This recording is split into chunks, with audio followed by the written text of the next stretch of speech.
Je vais vous présenter les grands principes de la transmission du coronavirus.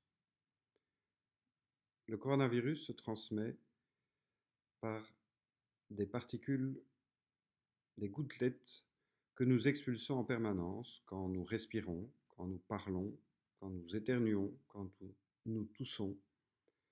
Ces particules, qui sont remplies de virus quand nous sommes contaminés, se retrouvent sur des objets ou même sur des personnes quand nous parlons par exemple avec une personne.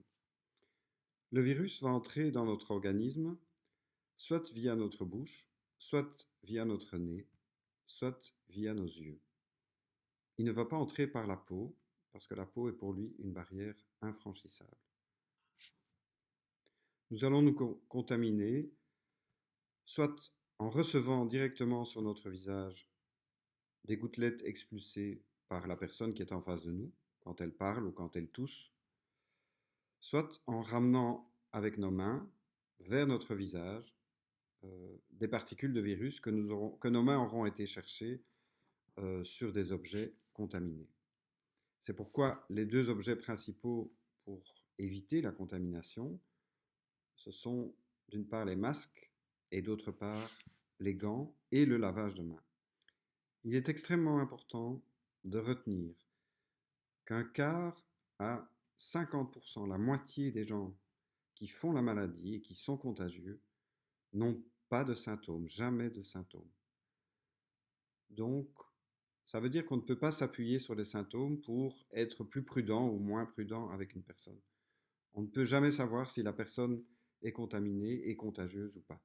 Il faut prendre les mêmes précautions avec tout le monde.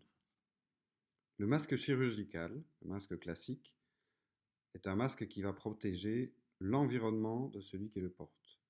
Il protège très très peu son porteur. Son mécanisme est simple, il empêche la propulsion des gouttelettes au-delà du masque.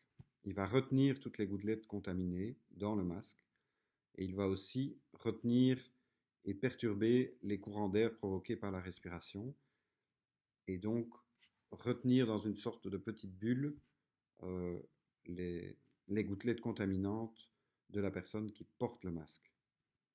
Donc il faut retenir que pour le masque chirurgical, dans le cas d'un contact rapproché, les personnes ne sont protégées que si tout le monde porte un masque. Le masque filtrant, encore appelé masque FFP2 ou FFP3, est un masque qui, lui, filtre effectivement les particules et protège le porteur de ce masque. Ce sont des masques plus chers, plus rares, à utiliser dans des circonstances particulières. Les gants sont évidemment une protection assez pratique pour les mains, mais ils ont un désavantage, c'est qu'ils donnent un faux sentiment de sécurité. En effet, on peut vite, avec ce sentiment, oublier qu'on ne doit plus porter les mains au visage et porter des mains, certes gantées, mais sales, à son visage. Et du coup, prendre encore des risques plus importants.